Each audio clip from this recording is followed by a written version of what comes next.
بسم اللہ الرحمن الرحیم۔ عزیز طلبہ کرام، السلام علیکم ورحمۃ اللہ وبرکاتہ۔ اقرا حفاظ بوائز سیکنڈری اسکول کی جانب سے آپ تمام طلبہ کو ایک بار پھر عربی آن لائن کلاس میں خوش آمدید۔ اور آج انشاءاللہ العزیز ہم لیکچر نمبر 10 پڑھنے جا رہے ہیں۔ گزشتہ سبق میں آپ نے حصۃ قواعد الصرف کا الدرس السابع باب تفاعل پڑھا تھا۔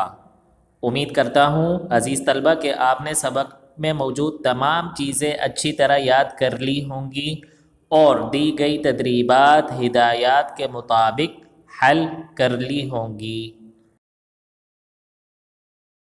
آج انشاءاللہ العزیز ہم حصۃ قواعد الصرف کا الدرس الثامن باب افتعال پڑھیں گے۔ تو آئیے آج کا سبق شروع کرتے ہیں۔ عزیز طلبہ، باب افتعال ان ابواب میں سے ہے جن میں 2 حروف زائدہ ہیں۔ اس باب کی علامت کیا ہے؟ آئیے دیکھتے ہیں۔ اس باب کی علامت یہ ہے فا کلمہ کے بعد تا۔ یہاں عزیز طلبہ ایک چیز رہ گئی ہے، مس پرنٹنگ ہوئی ہے۔ یہاں فا کلمہ سے پہلے حمزہ وصلی، وہ بھی اس باب کی علامت ہے۔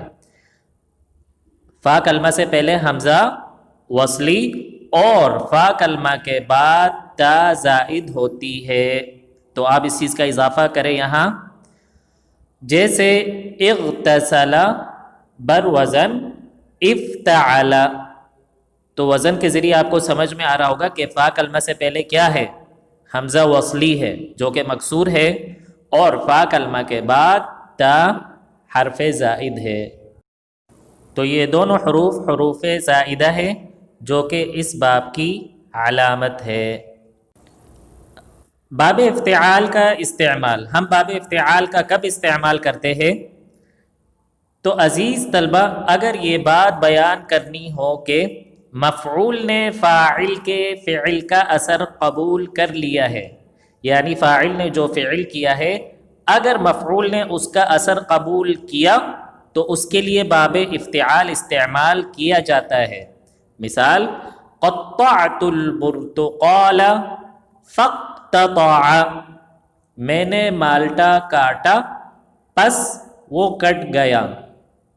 تو اقتطع کٹ گیا، اس کا مطلب مالٹے نے جو اثر قبول کیا ہے تو اس صورت میں نے لفظ اقتطع استعمال کیا ہے جو کہ باب افتعال کا فعل ہے۔ یہ اس باب کا پہلا استعمال ہے۔ اس کے علاوہ باب افتعال مبالغہ کے لیے بھی استعمال ہوتا ہے۔ مبالغہ آپ لوگوں نے پڑھا ہے عزیز طلبہ، کسے کہتے ہیں؟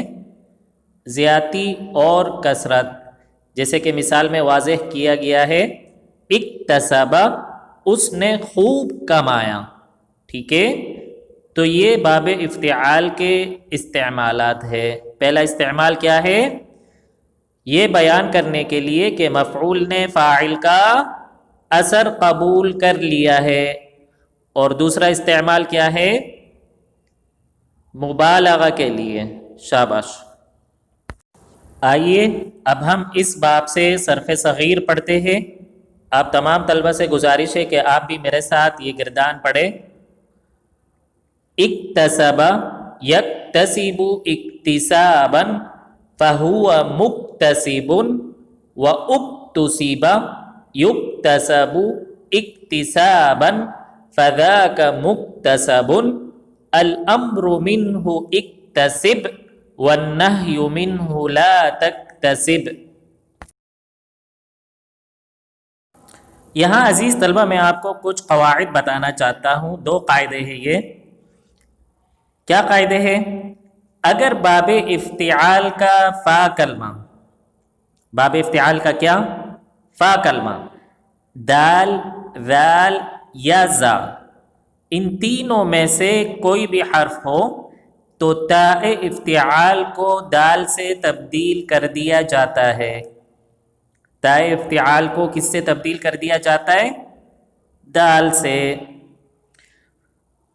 اس کی مثال آپ کے سامنے ہے عزیز طلبہ۔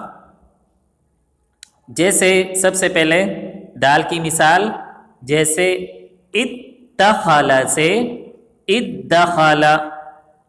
اب ادخل جب ہم نے بنایا تو دو حروف ایک ہی جنس کے ہیں، پہلا ساکن دوسرا متحرک. اس صورت میں کیا ہوگا؟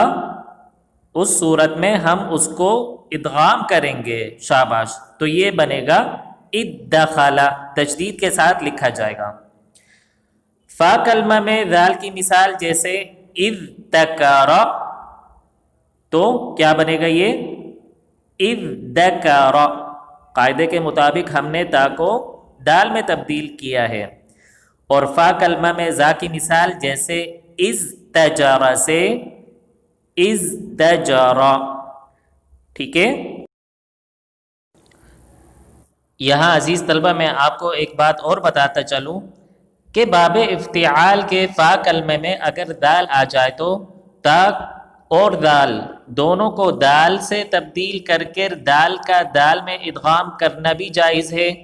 جیسے اذکر سے ادکر. ہم نے کیا کیا ہے یہاں؟ ہم نے تا کو دال میں تبدیل کیا، پھر دال کا دال میں کیا کیا؟ ادغام کیا. اور یہ بھی جائز ہے کہ تا افتعال ہی کو بجائے دال کے ذال سے تبدیل کر دیا جائے اور پھر ذال کا ذال میں ادغام کر دیا جائے، جیسے اذکر سے اذکر.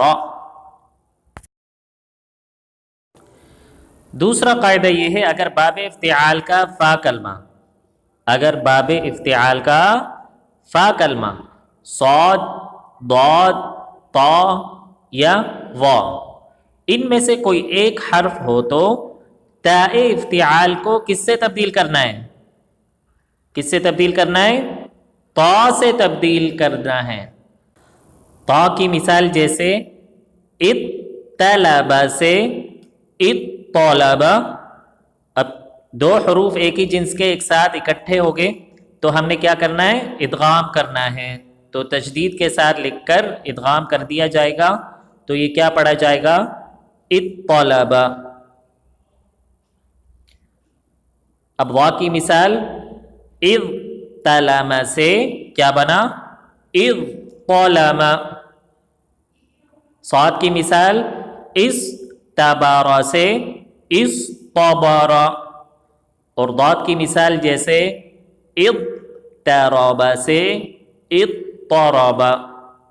تو یہ قواعد اس لیے بنائے گئے ہیں عزیز طلبہ تاکہ یہ الفاظ پڑھنے میں آسان ہو جائے. آپ خود دیکھیے کہ لفظ کیا تھا، وہ پڑھنے میں کتنا مشکل تھا، اور یہ تبدیلی کرنے کے بعد وہ لفظ پڑھنے میں کتنا آسان ہو گیا ہے. یہاں آپ کو بتاتا چلوں عزیز طلبہ کہ باب افتعال کے فا کلمہ میں اگر وا آ جائے، کیا آ جائے؟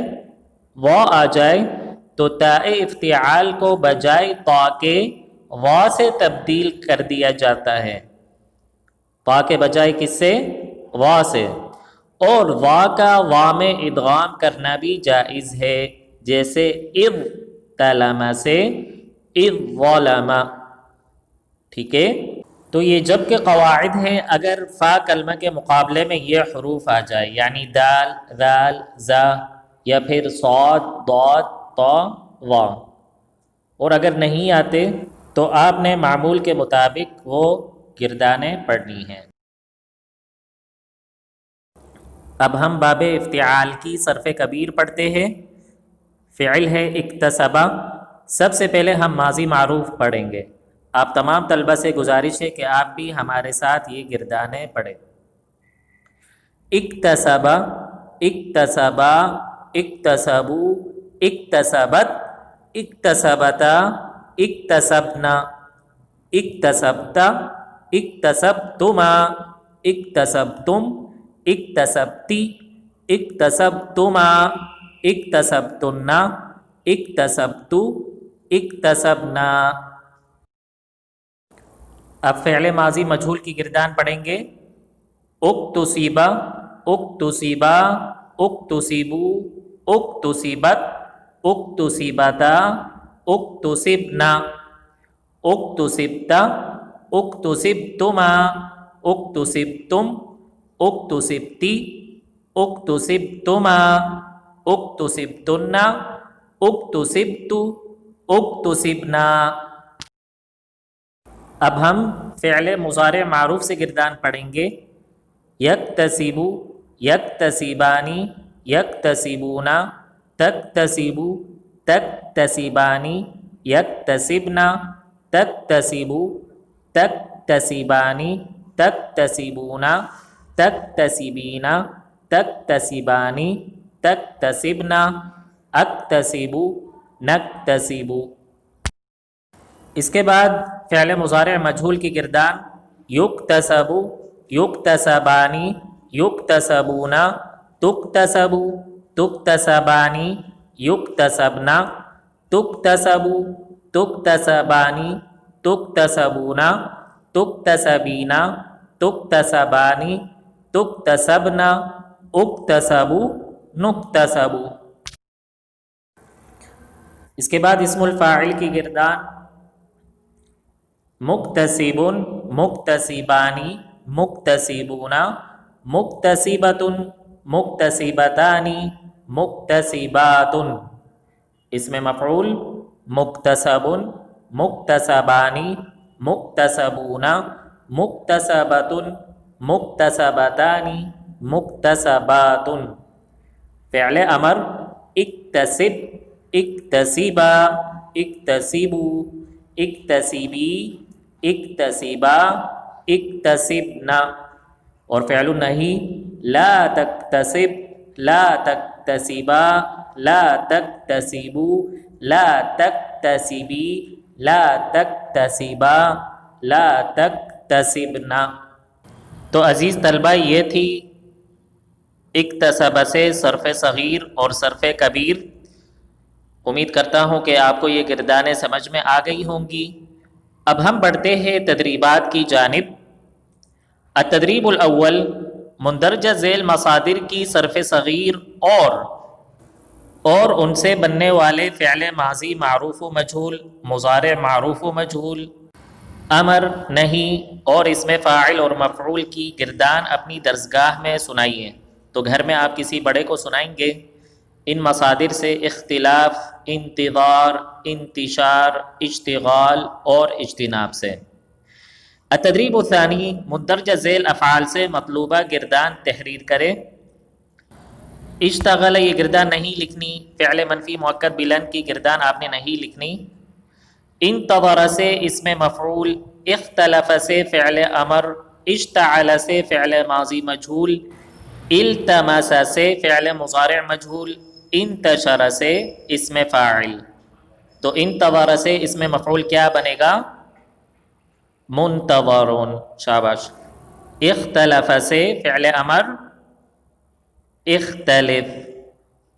اشتعل سے ماضی مجہول کیا بنے گا؟ اشتعل۔ التمس سے مضارع مجہول کیا بنے گا؟ یلتمس۔ اور انتشر سے اسم فاعل منتشر، شاباش۔ التدریب الثالث، مندرجہ ذیل قرآنی آیات میں باب افتعال سے بننے والے افعال اور اسماء کی نشاندہی کرے اور مثال کے مطابق ان کی تفصیل بھی لکھے۔ آپ کے سامنے 7 آیات ہے، ایک کو بطور مثال حل کیا گیا ہے، تو بقیہ 6 آیات آپ نے خود کرنی ہیں۔ پہلے افعال یا اسماء نکالنے ہیں، اس کے بعد یہ جدول پر کرنا ہے، ٹھیک ہے؟ تو آپ کا الواجب المنزلی یہی ہے عزیز طلبہ کہ سبق میں موجود تمام چیزیں اچھی طرح یاد کرنی ہیں اور دی گئی تدریبات ہدایات کے مطابق حل کرنی ہے۔ اگلے لیکچر میں انشاءاللہ العزیز پھر ملاقات ہوگی، تب تک کے لیے اللہ حافظ۔